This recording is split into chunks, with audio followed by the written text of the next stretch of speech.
જય જિનેન્દ્ર. 2 અઠવાડિયા પછી એક ફાઇન લેક્ચર સમજણ આજે આપણે કરશું. અત્યાર સુધી નમોત્થમ છેલ્લા 4 અઠવાડિયા હતા, એમાં જુદા જુદા ભાગો કર્યા. આઈ હોપ કે બધાને સમજણ પડી હશે. Found it interesting to understand જે આપણે રોજ બોલીએ છીએ એ શું છે, અને ભગવાનના માટે, એમના ગુણો માટે, એમના ઉપકાર માટે આપણે શું શું કહીએ છીએ. લાસ્ટ ટાઈમ મેં વાત કરેલી કે આપણે હવે પછી કર્મ એના ઉપર વાત ચાલુ કરશું. એ થોડો સબ્જેક્ટ લાંબો છે. We will start that. પણ આજે એક નાનો સબ્જેક્ટ, ઇન્ટરેસ્ટિંગ પણ નાનો સબ્જેક્ટ લીધો છે આજના માટે, અને કર્મનું પછી ચાલુ કરશું વન્સ આઈ એમ રેડી. આજે બહુ ઇન્ટરેસ્ટિંગ સબ્જેક્ટ છે. આપણા જે આગમો છે એમાં એક આગમ છે ભગવતી સૂત્ર.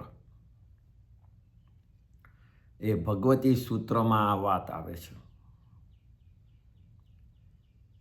શ્રી ભગવાન મહાવીરને ગૌતમ સ્વામીએ એક સવાલ પૂછ્યો. ભગવાન મહાવીરને ગૌતમ સ્વામી એક સવાલ પૂછ્યો કે જાગરિકા કેટલા પ્રકાર? વોટ ઇઝ જાગરિકા? જાગરણ મીન્સ જાગવું, ટુ સ્ટે અવેક. જૈનિઝમમાં to stay awake only to confine to physical awareness is not counted alone. જૈનિઝમમાં ભાવથી પણ જે જાગેલા છે, અવેર છે, શું કરી રહ્યા છે, એ એંગલથી જાગરણ કહેવાય છે. ફિઝિકલી આપણે ઊંઘીએ ને જાગીએ છીએ એ તો છે જાગેલું, એ વ્યવહારથી જાગરણ છે. પણ ભાવથી પણ જાગરણ જે હોય, એટલે જાગતા હોય, જે અવેર હોય કે શું કરી રહ્યા છે, એ એંગલથી ભગવાને જવાબ આપ્યો કે હે ગૌતમ, જાગરિકા 3 પ્રકારની છે. there are 3 kinds of જાગરણ. જાગૃત રહેવું, અવેર રહેવું. પહેલું છે ધર્મ જાગરણ, બીજું છે અધર્મ જાગરણ, અને ત્રીજું છે સુદખુ જાગરણ. સુદખુ જાગરણ, ધર્મ જાગરણ, અધર્મ જાગરણ અને સુદખુ જાગરણ. આમ 3 જાગરણ ભગવાને બતાવ્યા. ધર્મ જાગરણનો અર્થ પહેલા જોઈએ. ધર્મ જાગરણમાં બી ફર્ધર ડિવિઝન છે. એમાં 4 પાર્ટ છે, 4 પ્રકાર. એક છે આચાર ધર્મ, means behaviour. How do you behave, એ ધર્મ. બીજો છે ક્રિયા ધર્મ, તમે શું કરો છો એના ઉપર નક્કી થાય છે, એ ક્રિયા ધર્મ. ત્રીજો છે દયા ધર્મ, કયા પ્રકારના ભાવ તમારે હોય છે દુનિયા તરફ, જીવો તરફ, એ એક ધર્મ થાય છે. અને ચોથો પ્રકાર છે સ્વભાવ ધર્મ, પોતાના સ્વમાં કેટલા ભાવ ટકી રહે છે, કેવો છે એ ધર્મ. તો આમ 4 ધર્મ એ ધર્મ જાગરણમાં આવે છે, ધર્મની અવેરનેસમાં આવે છે. પહેલા છે આચાર ધર્મ, યોર બિહેવિયર. બીજો ક્રિયા, યોર વર્કિંગ ટુવર્ડ્સ, શું કરી રહ્યા છો. ત્રીજું દયા, how do you treat others. અને ચોથું સ્વભાવ, તમે કોન્સ્ટન્ટલી કેવા ભાવમાં રહો છો. તો આ 4 પ્રકારે નક્કી થાય છે તમારું જાગરણ, ધર્મ જાગરણ. એટલે યોર અવેરનેસ ટુવર્ડ્સ ધ ધર્મ છે કે નહીં, આ 4 પ્રકારથી નક્કી થાય છે ઇન શોર્ટ. સો આચાર ધર્મ ઇઝ ધ ફર્સ્ટ વન. પહેલું આચાર ધર્મ, એમાં 5 પ્રકારના આચાર છે. આચાર મીન્સ બિહેવિયર, કેવી રીતે ચારિત્ર પાળવું, કેવી રીતે બિહેવ કરવું ટુવર્ડ્સ દેટ, વર્તવું, કઈ રીતે વર્તવું એ. તો એમાં પહેલો આચાર છે જ્ઞાનાચાર, જ્ઞાનનો આચાર. જ્ઞાન તરફ આપણે કેવી રીતે બિહેવ કરવું, કેવી રીતે આપણે એને સાચવવું, એ જ્ઞાનાચાર. બીજો આચાર છે દર્શનાચાર. દર્શન એટલે જાગતા રહેવું, જોવું, કઈ રીતે, શ્રદ્ધાથી.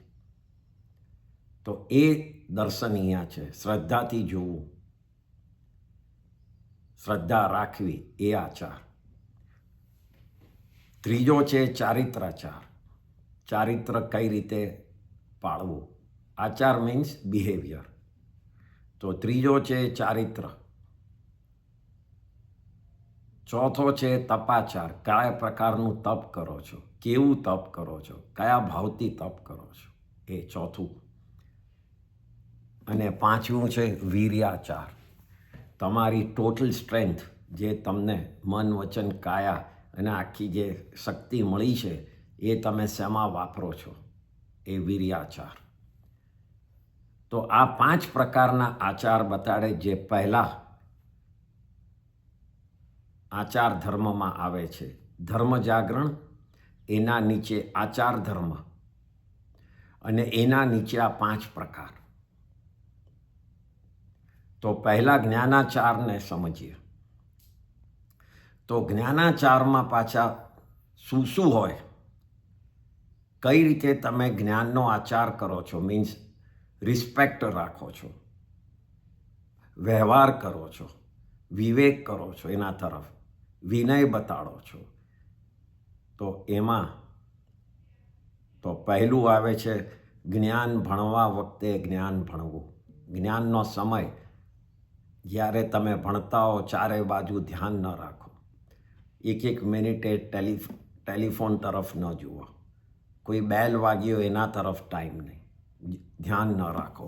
જ્ઞાન ભણવા બેઠા છો, કંઈ મોડે કરવા બેઠા છો, તો એમાં જ કોન્સન્ટ્રેશન કરો.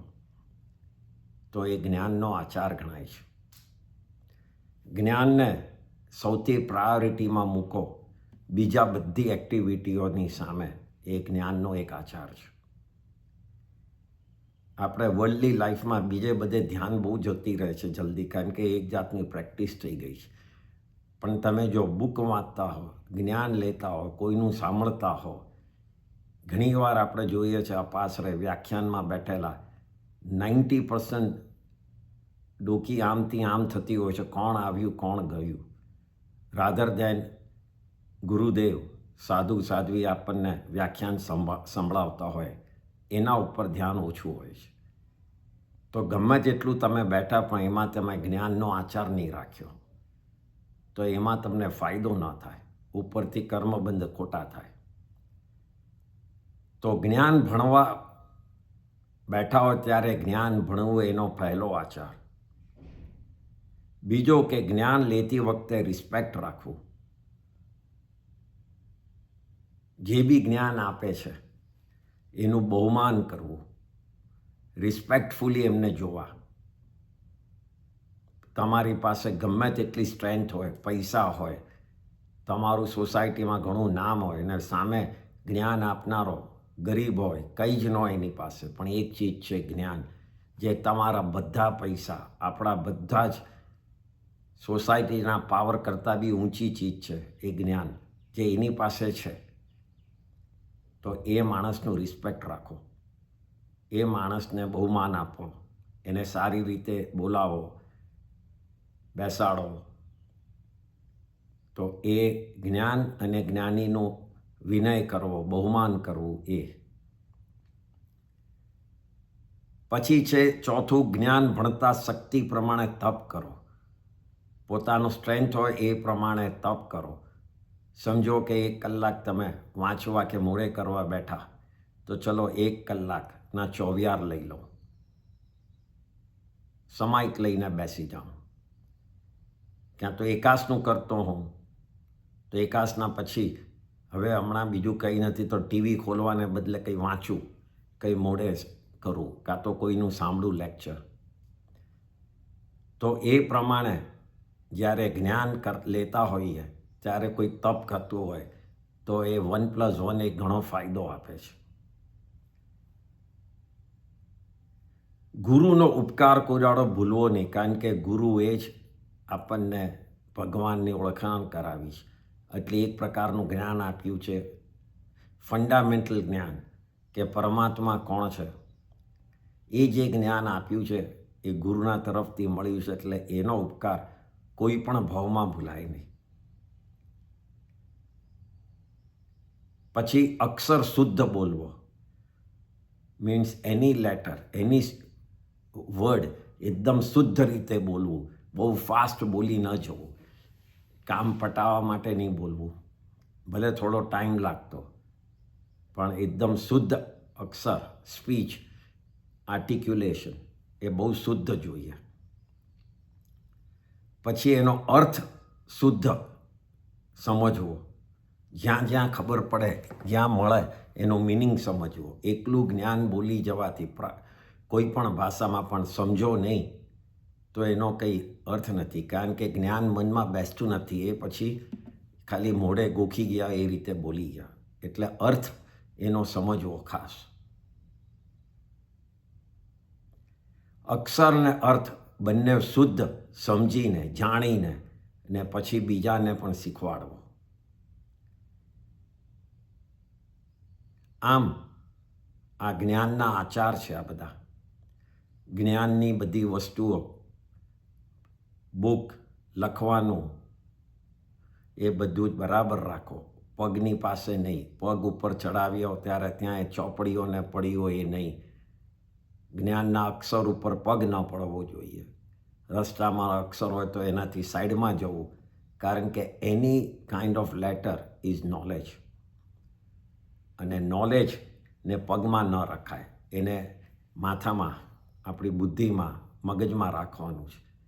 એ પગમાં રાખવાની ચીજ નથી. એટલે જેમ તેમ ફેંકવું, બુકને વાપરવી, પછી કાઢવી, ફેંકી દેવી, એ બધું જરા કરતાં સંભાળવું જોઈએ. આ રીતે જ્ઞાનના આચાર થાય છે. How do we behave towards knowledge? So this are the kind which comes under the achar dharma, which comes under the dharma jagrika, means awareness.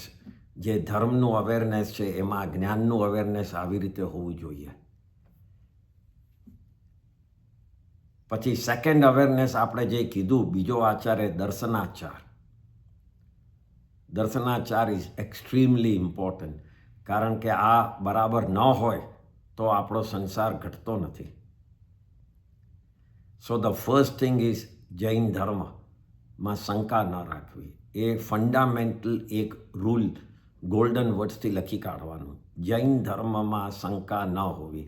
ગમે તેટલું બીજા કોઈ ધર્મમાં, બીજા કોઈ એંગલથી બધું જ ફાઇન રીતે સમજાવે અને એ મગજમાં બેસી જાય, અને જૈન ધર્મનું સાધુ સાધ્વી કે આપણા આગમ વાંચીએ કે સમજીએ અને એ ન સમજાય તો પણ એ સાચું છે એ જ માનવું, અને બીજા જે રસ્તાઓ પર લઈ જાય છે એ સાચું નથી.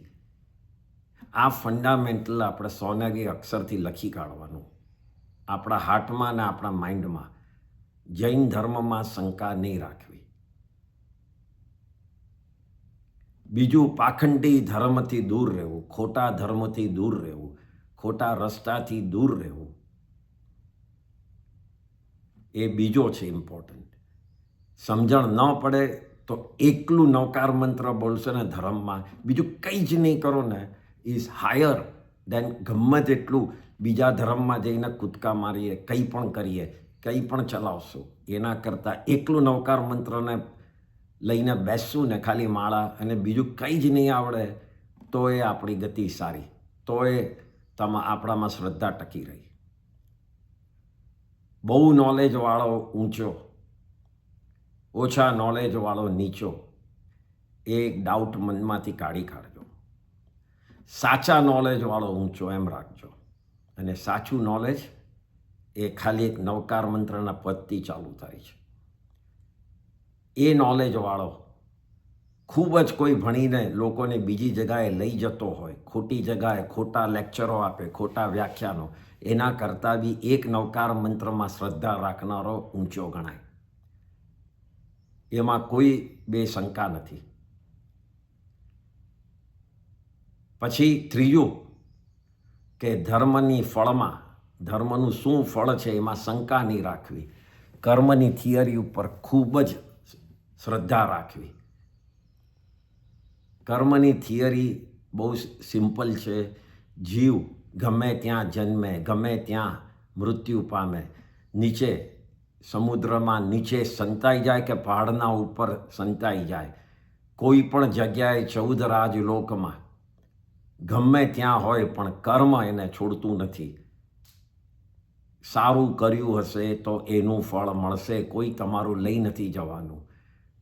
એ સારું કરેલા કર્મ કોઈ તમારી પાસેથી લઈ નથી જવાના, અને ખોટા કરેલાથી ખોટું કામ કરેલા કર્મો જે બંધાયેલા છે એ કોઈ તમારા માટે ભોગવવાના નથી. તો ધર્મની ફળમાં કોઈ દાડો શંકા રાખતા નહીં. જો આપણને જે મળ્યું એ આપણે બાંધેલું છે, એ શ્રદ્ધા ખાસ હોવી જોઈએ. ત્રીજું, પાખંડીની વાતોમાં ફસાવું નહીં. There are orators, વાર્તા કહેનારા, કથા કહેનારા, જૈન ધર્મનું પ્રિટેન્સ કરીને બધી વાતો કરે. એ બધાથી ખૂબ ચેતતા રહેવું. Cautious, stay cautious. કારણ કે આપણને એમ લાગે કે આ જૈન ધર્મ જેવું જ છે, પણ સાઈડમાં લઈ જાય, અને સાઈડમાંથી તમે ક્યારે ફસકી જાઓ એ જ ખબર ન પડે. પોતાના ધર્મ એટલે સ્વધર્મની પ્રશંસા કરવી. To be proud that I am a Jain. To tell with pride that I am a Jain, and that means a lot. એવું જ કોન્ફિડન્સ રહેવું, પ્રશંસા કરવી. 3 જગા મળે તો કેટલું ઇમ્પોર્ટન્ટ જૈન ધર્મ છે, એનું દર્શન કેવું છે, એના વિચારો કેવા છે, એની ફિલોસોફી કેવી રહી છે, એની વાત કરવી. અને એ જ રીતે કોઈ આપણા સ્વધર્મ, કોઈ નીચે પડતા હોય, આડી અવળી લાઈનમાં જવાનો વિચાર કરતા હોય, તો એને વાત કરીને પાછા સીધા આપણા જૈન ધર્મના મેઇન સંપ્રદાયોમાં લાવી દેવા, અને એમાં આગળ વધે, સ્થિર કરવા, એને સ્ટડી કરી કાઢવા. સાધર્મિક, જે આપણી જેમ જ બીજા ધર્મ આપણા ધર્મમાં આગળ વધતા હોય, પણ એમને કંઈક દુઃખ આવ્યું હોય, તો આપણાથી જેટલી સ્ટ્રેન્થ હોય એટલી મહેનત મદદ કરવી. મદદ કરવાનું મેઇન રીઝન છે કે એ ધર્મમાં ટકી રહે, એમનું ધ્યાન બીજે જતું ન રહે. કારણ કે દુઃખથી અને કંઈ ખૂબ જ પેઇન થતું હોય તો કોઈ વખત મનમાંથી ધર્મ ઉતરી જાય, એને બદલે તમે ટકાવી રાખવા તમારાથી જે સ્ટ્રેન્થ, જે તાકાત હોય એનાથી તમે હેલ્પ કરો તો એ ટકી જાય. ને એક જીવ જો ટકી ગયો ધર્મમાં, તો એનો તમને જે ફાયદો મળશે એનો કોઈ મલ્ટિપ્લિકેશન નથી. અને જૈન ધર્મની પ્રભાવના કરવી. જૈન ધર્મની પ્રભાવના કરવી એટલે ચારે બાજુ જૈન ધર્મનું નામ થાય, એનાથી લોકો એમાં આવે, એમાં આગળ વધે, એવા પ્રકારની જેટલી બી શક્તિ હોય એ પ્રમાણે કરવું. જેમ શ્રી કૃષ્ણ, આપણે વાત પહેલાં કરેલી હતી, આખા દ્વારકા નગરીમાં અનાઉન્સ કરેલું,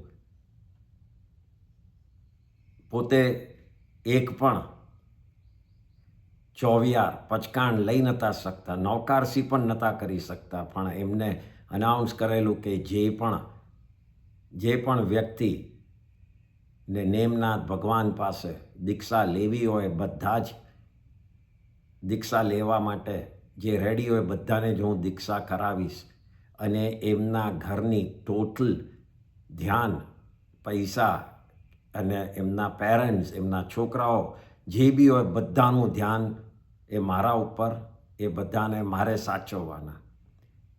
પણ તમે જેને બી દીક્ષા કરવી હોય, લેવી હોય, પણ સંસારના દુઃખોના હિસાબે, પ્રેશરના હિસાબે ન લઈ શકતા હોય, એ બધાએ ચિંતા કર્યા વગર લઈ લેવી. આ રીતે એમને જૈન ધર્મની પ્રભાવના કરી હતી અને તીર્થંકર નામ ગોત્ર બાંધ્યું હતું.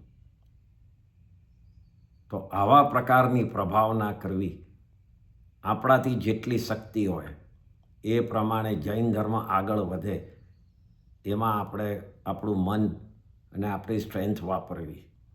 તો આ દર્શનાચારના જુદા જુદા આ પ્રકાર છે જે ધર્મ જાગરિકામાં આવે છે. થર્ડ ઇઝ ચારિત્રનો આચાર, બિહેવિયર. આપણો ચારિત્ર કેવું હોવું જોઈએ. તો એમાં સૌથી પહેલાં તો ઇરિયા સમિતિ. ઇરિયા સમિતિ એટલે સમિતિ મીન્સ કન્ફાઇનમેન્ટ, એકદમ લિમિશન જગા. તો એમાં શું આવે? તો એમાં જોઈને ચાલવું, જોઈને બોલવું, જોઈને ઊંઘવું, જોઈને કંઈક લેવું, વાપરવું અને પાછું મૂકી દેવું, બધું જ જોઈને કરવું. એનું રીઝન એક જ છે કે કોઈ પણ જીવ આપણાથી મરે નહીં, આપણાથી એને ભય લાગે નહીં. એનું એક સિમ્પલ રીઝન છે. આપણને એમ લાગે કે શું આખો વખત જોઈને મૂકે, જોઈને લે, આમ આપણને એમ લાગે કે આ થોડુંક વધારે પડતું કરે છે, પણ એ કરવાનું રીઝન એ છે કે આપણા ભાવ એમાં એવી તરફ સુધરે, જીવ તરફ દયાના ભાવ થાય. ભલે કોઈ જીવ ન મરતું હોય, પણ જે ભાવ આપણે કર્યા એ દયાના ભાવ થયા, અને એનાથી આપણને આપણું ચારિત્ર એસ્ટાબ્લિશ થાય છે અને ઘણા શુભ કર્મનો બંધ થાય છે. તો જોઈને ચાલવું, બેસવું, ઊંઘવું, બોલવું, આ બધું જ આવે છે. એ આપણા ચારિત્રચાર છે. પછી ભાષા સમિતિ છે, રિસ્પેક્ટફુલી બોલવું, સાચું બોલવું, અસત્ય ન બોલવું, ખોટું મિક્સ કરીને વાતો નહીં કરવી, સાચું જ બોલવું, સાચાને સાચું જ કહેવું, સત્ય અને વ્યવહાર ભાષા બે બોલવી, પણ એમાં પણ નિશ્ચયથી તો સત્ય જ છે. કઈ રીતે? તમે જે ઘરમાં રહો છો એમ તમે કહો કે આ ઘર મારું છે, તો વ્યવહારથી એ વાત સત્ય છે. આ ભાવ, આ જન્મ માટેની વાત સત્ય છે, પણ રિયલ નિશ્ચય સત્ય શું છે? તો આ મારું છે જ નહીં. રહેવાનું છે આપણી જોડે કાયમ? ના. વ્યવહારથી ભલે તમે મારું ઘર છે બોલ્યા, પણ મનમાં સત્યમાં એ જ રાખવું કે આ મારું છે જ નહીં. સેમ રીતે આ શરીર માટે પણ વ્યવહારથી કહો આ મારું શરીર છે, પણ નિશ્ચય સત્યથી આ શરીર પણ મારું નથી. એ જ રીતે સગા સંબંધી, ફેમિલી, છોકરા, ગ્રેન્ડચિલ્ડ્રન બધા જ મારા છે, એ વ્યવહારથી સત્ય, આ ભાવ પૂરતું સત્ય, પણ નિશ્ચયથી આમાંથી એકે મારો નથી. આવા તો અનંતા ભાવોમાં અનંતા છોકરાઓ, અનંતા ગ્રેન્ડચિલ્ડ્રન બધા જ થયેલા છે, અને બધા આપણે ક્યાંય જતા રહ્યા છે કોને ખબર. એટલે બે ભાષા, એક વ્યવહારથી જે આ ભાવ પૂરતી સાચી હોય એ બોલવી, અસત્ય તો બોલવાની વાત જ નથી, જૂઠું બોલવાની તો વાત જ નથી, પણ વ્યવહારથી પણ જે સાચી વાત છે, આ પૈસા મારા, આ ઘર મારું, આ શરીર મારું, આ ફેમિલી મારું, બધું વ્યવહારથી સત્ય બોલી રહ્યા છો, આ ભાવ પૂરતું જ. પણ મનમાં સાચું રાખવાનું, આમાંથી એકે જ મારું નથી, આત્મા સિવાય મારું કોઈ ચીજ અહીંયા છે નહીં.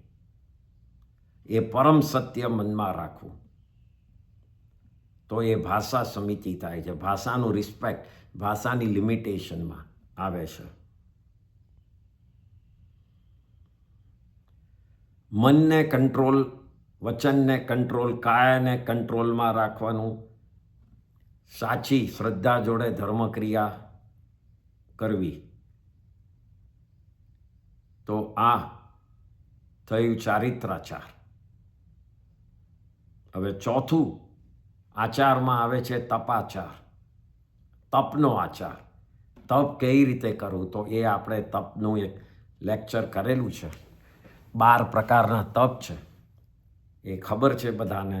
આપણે બહુ શોર્ટમાં ટચ કરી લઈએ. 12 પ્રકારના છે. 6 આભ્યંતર અને 6 બાહ્ય.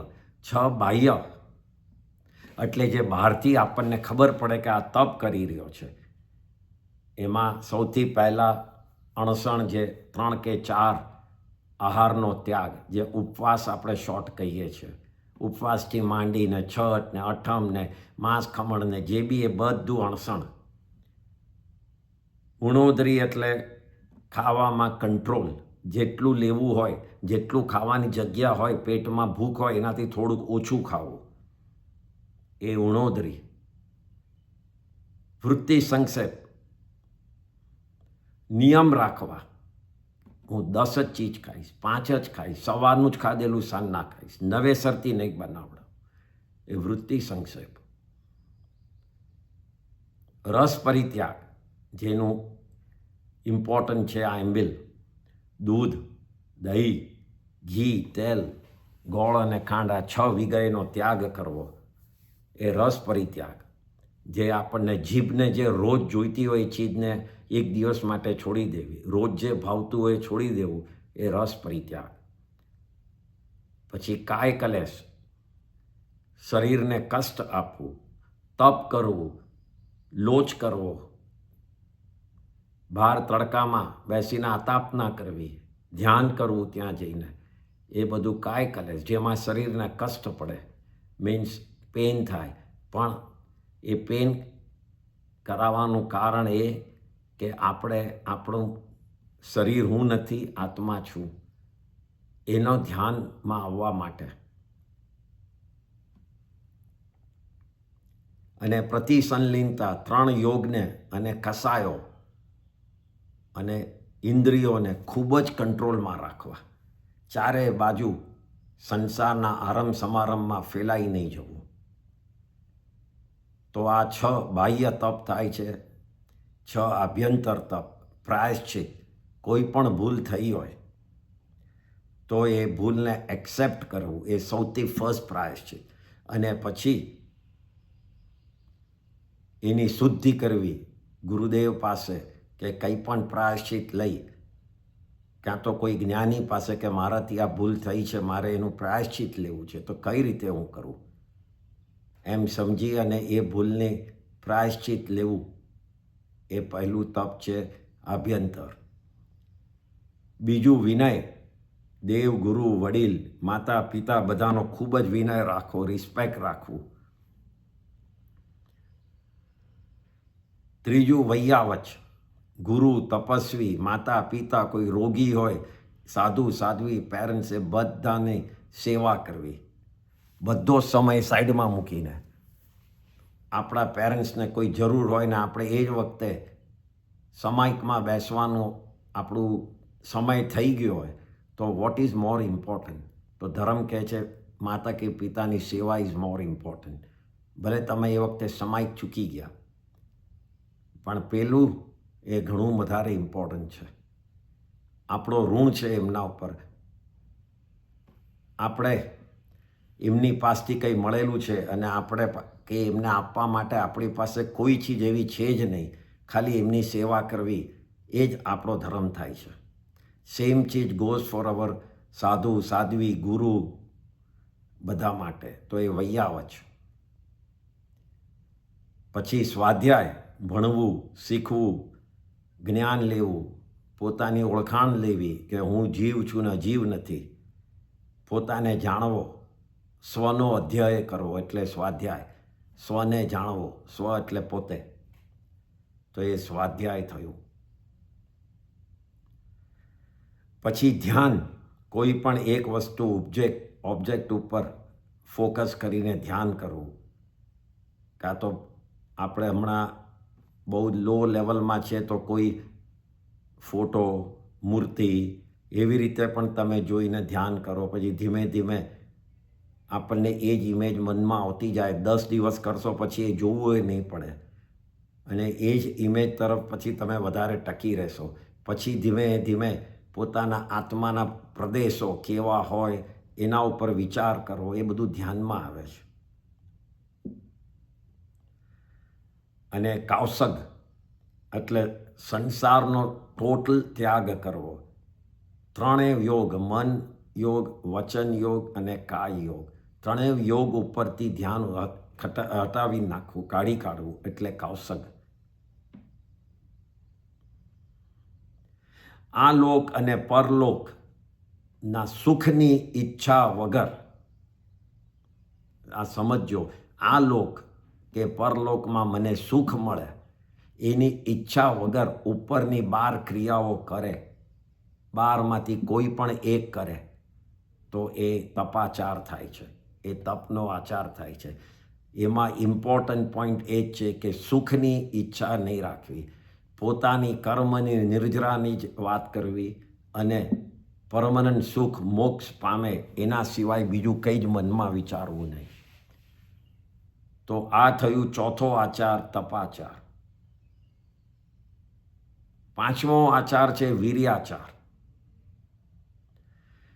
પોતાની ટોટલ સ્ટ્રેન્થ જે મળી છે, જે ઇન્દ્રિયો, શરીર, મગજ, એ બધુંનું ઇન્વોલ્વમેન્ટ, એને બધું જ યુઝ કરવું ધર્મના માર્ગમાં, એ વીર્યનો આચાર થાય છે.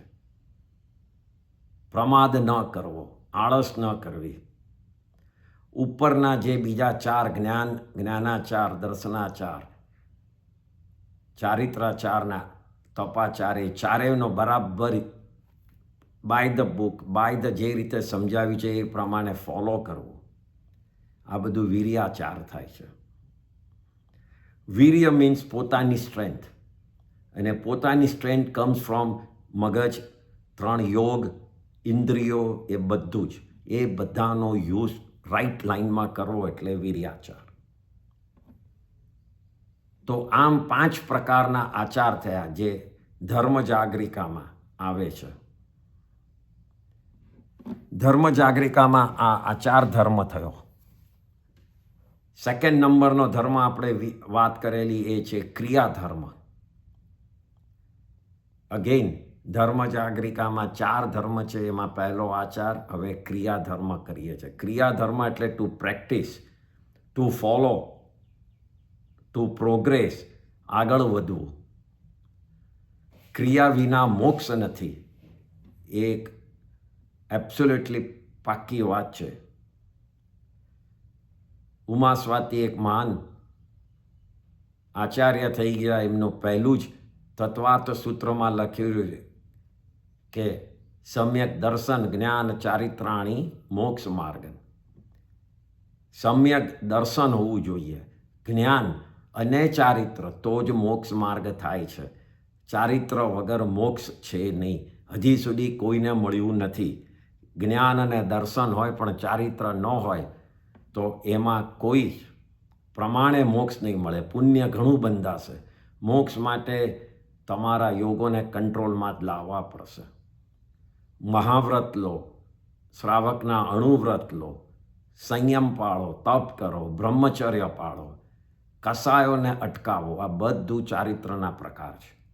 ઇવન તમને ગુસ્સો આવતો એને સબસાઇડ કરો, એને ગુસ્સાને અટકાવો, એ પણ એક ચારિત્ર કર્યું.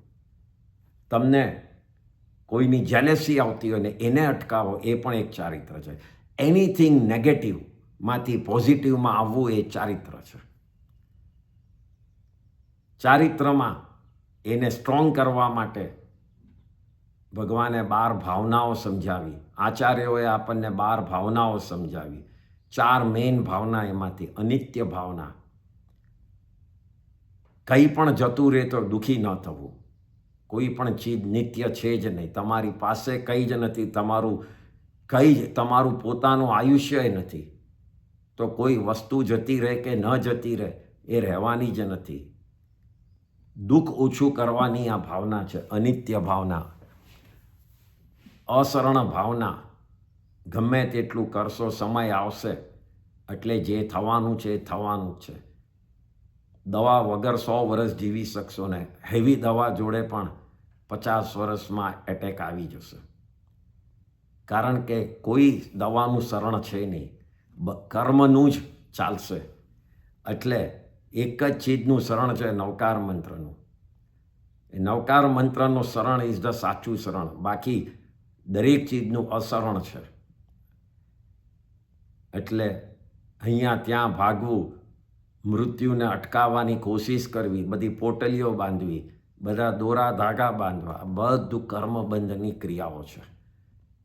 છેલ્લે ટાઈમે એને બદલે નવકાર મંત્ર સંભળાવવા,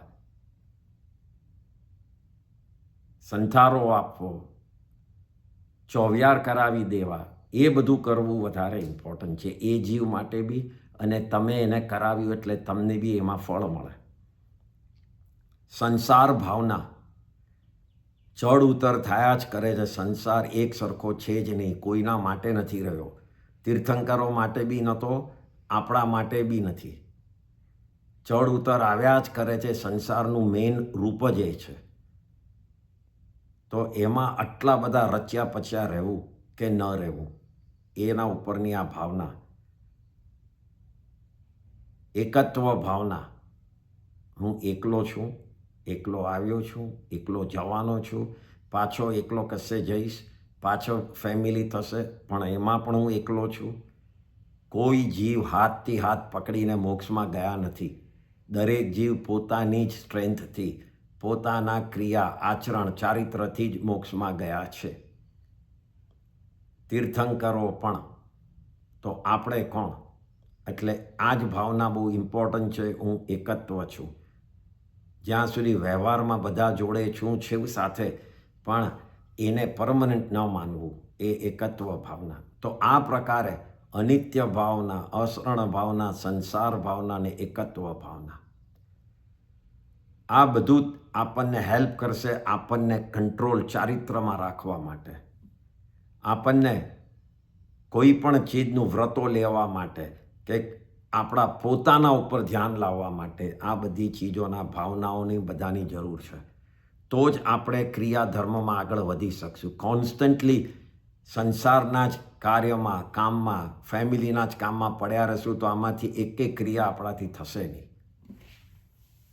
એટલે આ ક્રિયા ધર્મનો બહુ જ ઇમ્પોર્ટન્ટ પાર્ટ છે. જે બીજા નંબરનો ધર્મ છે, ધર્મ જાગરિકામાં, ધર્મની અવેરનેસમાં. ત્રીજા નંબરનો દયા ધર્મ. દયા એટલે કંઈ પણ રીતે દરેક જીવોને એટ ધ એન્ડ પોતાના જેવા સમજવા. 8 પ્રકારની દયાના ડિવિઝન સમજાવવા માટે આચાર્યોએ પાડ્યા છે. કઈ કઈ પ્રકારની દયા હોય છે. એમાં બી ઇલ્યુઝનવાળી પણ આવી જાય અને સાચી દયા પણ આવી જાય છે. એનો અર્થ શું? એનો મિનિંગ શું? તો પહેલી છે પરદયા. બીજા જીવોની રક્ષા કરવી, બીજા જીવોને બચાવવા,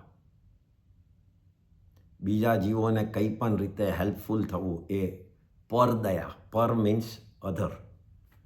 પરદયા એ પહેલી પ્રકારની દયા. સેકન્ડ ઇઝ દ્રવ્ય દયા. ખાલી દેખાદેખીથી કરે. ધીસ ઇઝ અ ફોલ્સ દયા. દ્રવ્યથી એટલે આઉટસાઇડથી એમ બતાડે કે જો હું બધું કરી રહ્યો છું, એકચ્યુઅલી અંદરથી કંઈ જ મન ન હોય, ભાવ પણ ન હોય, પણ દેખાદેખી. સંસારમાં, સમાજમાં બધે દેખાદેખી માટે, કે મારું પણ નામ થાય, એના માટે દયા કરાવી દે, કરીએ કાઢે, પણ ઇન્ટરેસ્ટ ન હોય. જો જે મિનિટે તમે કાઢી કાઢો કે તમારું નામ નહીં થાય, એ મિનિટે કર્યા વગર જતા રહેશે. તો એ જે દયા કરે છે એને દ્રવ્ય દયા કહેવાય. ત્રીજો છે ભાવદયા. જીવાત્મા સમજી ન કરે, પોતે ફિઝિકલી ન કરી શકતો હોય પણ ભાવથી એને અંદરથી થયા જ કરે કે આ જીવને હું કેવી રીતે બચાવું, હું કેવી રીતે એને સાતા પહોંચાડું, સર્વ જીવોને કેવી રીતે હું સાતા પહોંચાડું. આ ભાવદયા એટલી સોલિડ છે કે સર્વ જીવોને દુઃખમાંથી મુક્ત કરવું, એનાથી તીર્થંકર નામ ગોત્ર બનાય.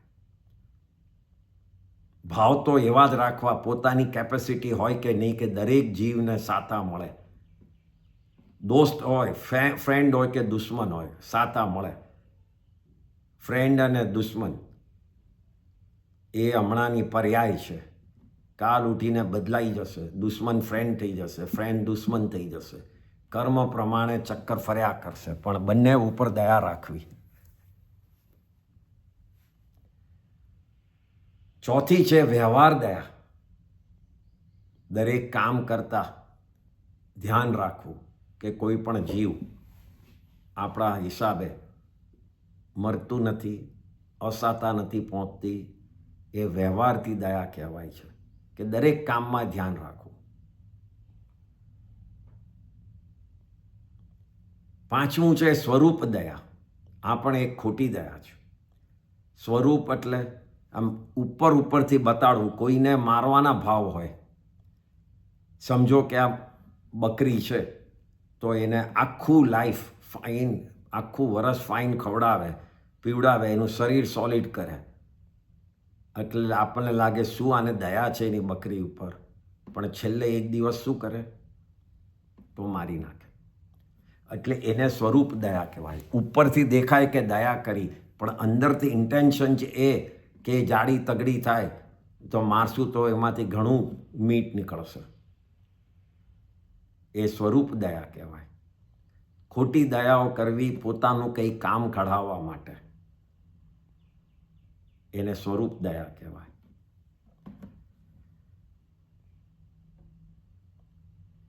પછી છે અનુબંધ દયા, 6 નંબરની. એટલે જીવને ત્રાસ પહોંચાડે પણ અંદરથી એને સાતા પહોંચાડવાના ફિલિંગ હોય. Example, parents. આપણી માં આપણને ગુસ્સો કરે, લાફોએ મારે, ચીડાય પણ ખરી, પણ એ શેના માટે કરે છે? આપણું સુધરે એટલા માટે. આપણા ફાધર ગુસ્સે થાય શેના માટે?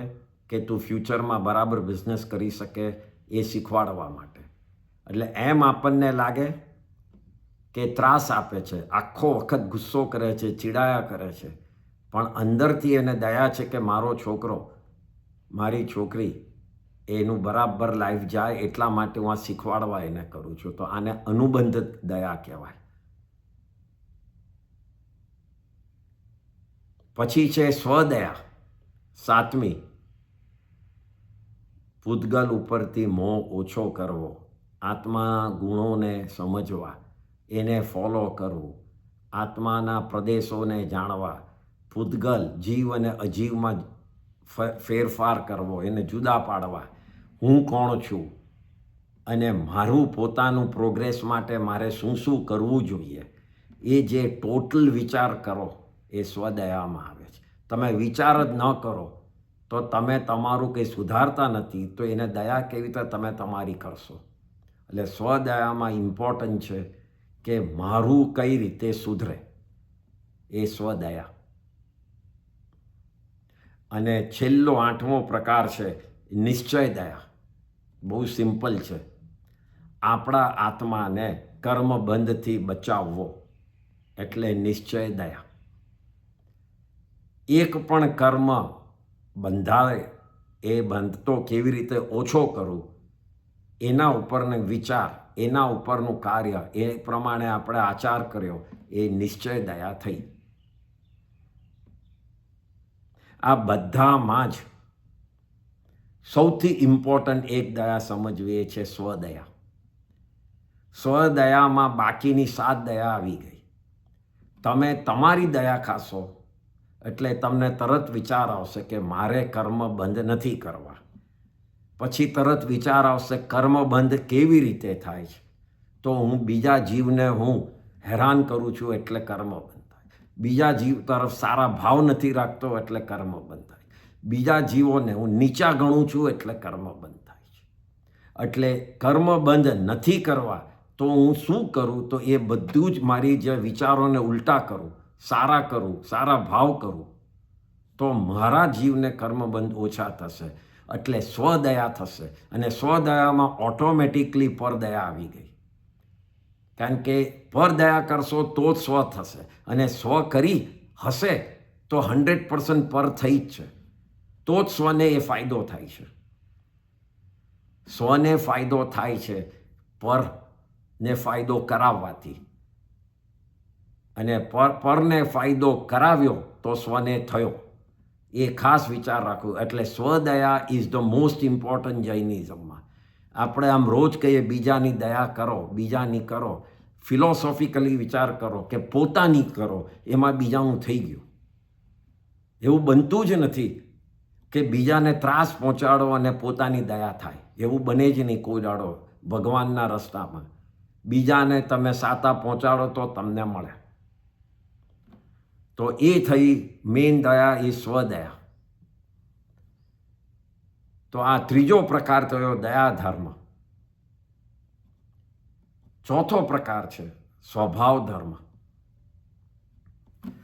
સ્વભાવ ધર્મ એટલે જેનો જે સ્વભાવ છે એને ઓળખવો. એ સ્વભાવ પ્રમાણે સમજીને આપણે એમાં વર્તવું. ફોર એક્ઝામ્પલ, દુનિયામાં આપણે આ પહેલાં ટચ નથી કર્યું, પણ એ ખાલી સમજવા માટેની વાત છે કે 6 પ્રકારના દ્રવ્ય છે દુનિયામાં. કેટલા છે? 6 દ્રવ્ય, સબસ્ટન્સ. દ્રવ્ય means substance. So the first, why it is only 6? Because these are the 6 fundamental જે કોઈ દાડો ચેન્જ થતા નથી. કોઈ દાડો એનું બિગિનિંગ નથી, કોઈ દાડો એનો અંત નથી, કોઈ દાડો કોઈ પણ જણ એમાં અટકાવી શકતું નથી. એવી ચીજને દ્રવ્ય કહેવાય છે. અને એવી 6 છે. જો જૈન દર્શનમાં પહેલા દ્રવ્યને કહેવાય છે ધર્માસ્તિકાય. ધર્માસ્તિકાય એટલે એક એવી જાતની એનર્જી છે, શક્તિ છે 14 રાજલોકમાં, કે જે આપણને હલનચલન, મીન્સ આપણે ચાલીએ છીએ, બોલીએ છીએ, દોડીએ છીએ, જીવ જે બી કરે છે એનામાં જે એનર્જી જોઈએ છે બહારથી, એ ધર્માસ્તિકાય આપે છે. જે આપણને ચાલવાની શક્તિ છે એ આપણને ધર્માસ્તિકાય આપે છે. અને એ જ રીતે બીજું દ્રવ્ય છે અધર્માસ્તિકાય, જે આપણને બેસવાની, આરામ કરવાની, જે શાંતિથી પડ્યા રહેવાની જે શક્તિ મળે છે, જે ચાન્સ મળે છે અધર્માસ્તિકાય દ્રવ્યના કારણે. આ કેમ આમ છે એનો જવાબ છે નહીં, કારણ કે આમ જ છે. આ એક શાશ્વત ચીજ છે કે દુનિયામાં ધર્માસ્તિકાય અને અધર્માસ્તિકાય નામના 2 દ્રવ્યો છે. એક છે હલનચલનમાં મદદ કરે છે અને એક સ્થિર થવામાં મદદ કરે છે. જો અધર્માસ્તિકાય હોત જ નહીં તો આપણે એક જગ્યાએ ઊભા જ ન રહી શક્યા હોત, અને ધર્માસ્તિકાત હોત જ નહીં તો આપણે ચાલી જ ન શક્યા હોત. તો એવી રીતે આ 2 ધર્મ છે, 2 દ્રવ્ય છે. ત્રીજું છે પૂતગાલ આકાશાસ્તિકાય. અવકાશ. આકાશ એટલે અવકાશ, જગા આપે. જે આપણા હાથ આમ હલાવીએ છીએ ને જે જગ્યા મળે છે, આપણા શરીરને 14 રાજલોકમાં જે જગ્યા મળી, પછી જ્યારે જીવ અહીંયાથી છૂટે અને બીજી જ ગતિમાં જાય તો એ જવા માટે જે એને જગ્યા મળી, જવાનો રસ્તો, એ આકાશના હિસાબે મળ્યું છે. અવકાશ હોત જ નહીં તો તમે કશે બી જઈ જ ન શકત. આ આકાશના હિસાબે બધું જ ક્રિયા થયેલું છે. 14 રાજલોક આખો આકાશાસ્તિકાયથી બનેલો છે. એટલા જ માટે બધી જગાએ બધા જઈ શકે છે, આવી શકે છે. એ કારણ કે સ્પેસ છે. Basically in English if you say there is space, and when there is space there is possibility to go there. જો જગ્યા જ ન હોત તો જઈ કેવી તર શકે? તો આ ત્રીજું દ્રવ્ય છે આકાશાસ્તિકાય. ચોથું છે પૂતગલાસ્ટિકાય, પૂતગલ, અજીવ, જે નાના નાના આપણે જે સાયન્ટિફિક લેંગ્વેજમાં કહો તો મોલિક્યુલ, પણ પૂતગલ જે એનાથી એ ઘણા નાના છે, જે અજીવ સસ્તન છે, એ પૂતગલાસ્ટિકાય. પૂતગલાસ્ટિકાય એટલે આપણને જે દુનિયામાં દેખાય છે બધું પૂતગલનું બનેલું છે, ઇન્ક્લુડિંગ અવર શરીર. ઘર, શરીર, પૈસા, બધું જે બી તમે કહો, સગા સંબંધી, છોકરા છોકરી, જેટલું બી આપણી નજરમાં છે બધું પૂતગલ છે.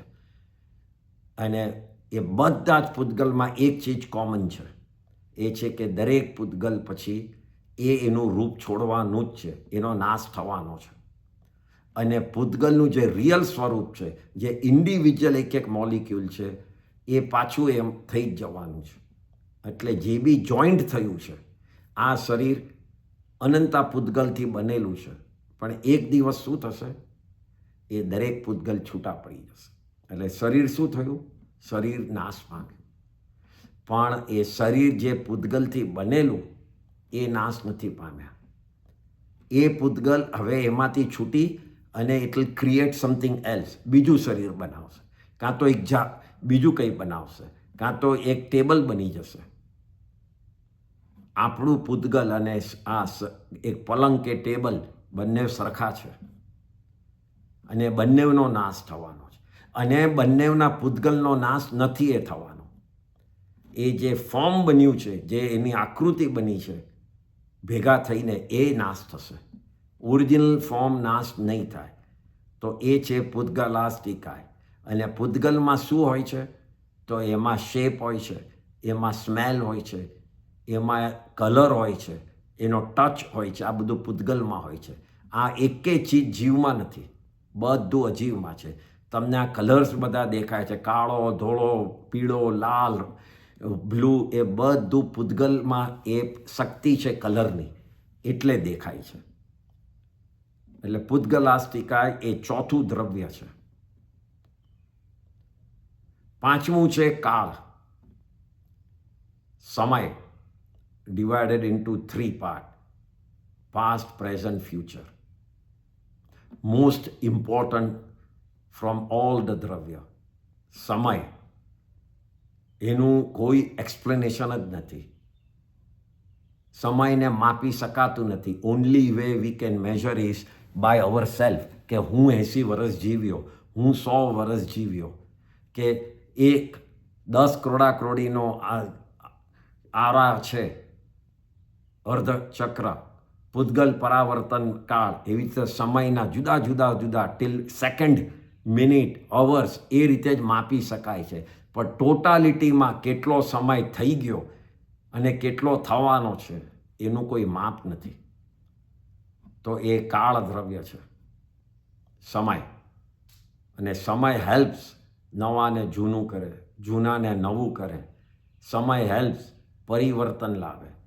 મોક્ષના દરવાજા ખુલી શકે, મોક્ષના દરવાજા બંધ થાય, બધું સમય કરાવે છે. અને છેલ્લું દ્રવ્ય છે જીવાસ્તિકાય, એટલે જીવ. આપણે બધા, આપણા આત્માઓ, દુનિયામાં 14 રાજલોકમાં જેટલા બી આત્મા, એ બધા જીવાસ્તિકાય છે. જીવનો પણ કોઈ દાડો નાશ થતો નથી. જે પ્રદેશો એનામાં છે, એ જે છે એ એમ જ રહે છે. એક બી ચીજ છૂટી પડતી નથી, ભેગી થતી નથી. અને જીવ જેમ છે એમ જ રહેવાનો છે. તો આ જીવાસ્તિકાય નામનું છેલ્લું, છઠ્ઠું દ્રવ્ય, તો આ સ્વભાવ ધર્મ છે. દરેક આ ધર્મમાં, આની જાગરણમાં એ વિચારવાનું છે કે ધર્માસ્તિકાય શું રૂપ કરે છે, અધર્માસ્તિકાય કેવી રીતે આ જીવને, આ જીવાસ્તિકાયને કોણ હેલ્પ કરે છે.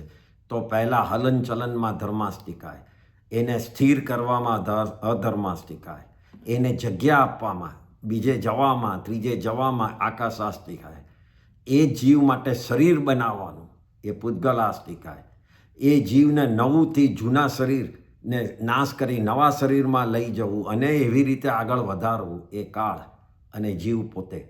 આના ઉપરનું જે થિંકિંગ છે એ સ્વભાવ ધર્મ છે. અને આનો વિચાર, આ ધર્મ કેમ છે કે આ આટલું મોટો વિચાર કરશું તો જે નાના નાના દુઃખો છે એ બધા દૂર થઈ જશે, ઇમમટીરિયલ થઈ જશે. એ દુઃખો તરફ ધ્યાન જ નહીં રહે. તમે ટોટલ દુનિયાનો વિચાર કરશો કે કઈ પ્રકારનું આ 14 રાજ બન્યું છે, અને હું આવી નાની નાની વાતમાં કરું છું. જે મારો જીવ છે, મારો સ્વભાવ છે, એને છોડીને હું આ પૂતગલની પાછળ દોડું છું. આ ગાડી, આ ઘર, આ પૈસા, એ બધા પાછળ દોડું છું. તમને અંદરથી મન થશે કે છોડું. એના માટે આ સ્વભાવ ધર્મ આવે છે. તો આ રીતે પહેલું જાગરણ જે ભગવાન મહાવીરે કીધું, ધર્મ જાગરણમાં 4 પ્રકાર આવ્યા. એ 4 પ્રકારનો ધર્મ છે. એ કયા 4 પ્રકાર છે? તો પહેલા, સૌથી પહેલું છે આચાર ધર્મ, પછી ક્રિયા ધર્મ, પછી દયા ધર્મ, અને છેલ્લો સ્વભાવ ધર્મ. આ 4માં જે ફરે છે, જે આ 4 ચીજને માને છે, એમાં જેટલી પોતાની સ્ટ્રેન્થ પ્રમાણે રહે છે, એ ધર્મ જાગરણ કરે છે. એ જીવ ધર્મ જાગરણ કરે છે, શુભ કર્મનો બંધ કરે છે, સોલિડ નિર્જરા કરે છે, અને જીવ પ્રોગ્રેસ કરે છે. એ આ ધર્મ જાગરણ નામની પહેલું જાગરણ. નેક્સ્ટ ટાઈમે આપણે અધર્મ જાગરણ અને સુદખું જાગરણની વાત કરશું. કોઈ સવાલ હોય તો વોટ્સએપથી પૂછજો. જય જિનેન્દ્ર.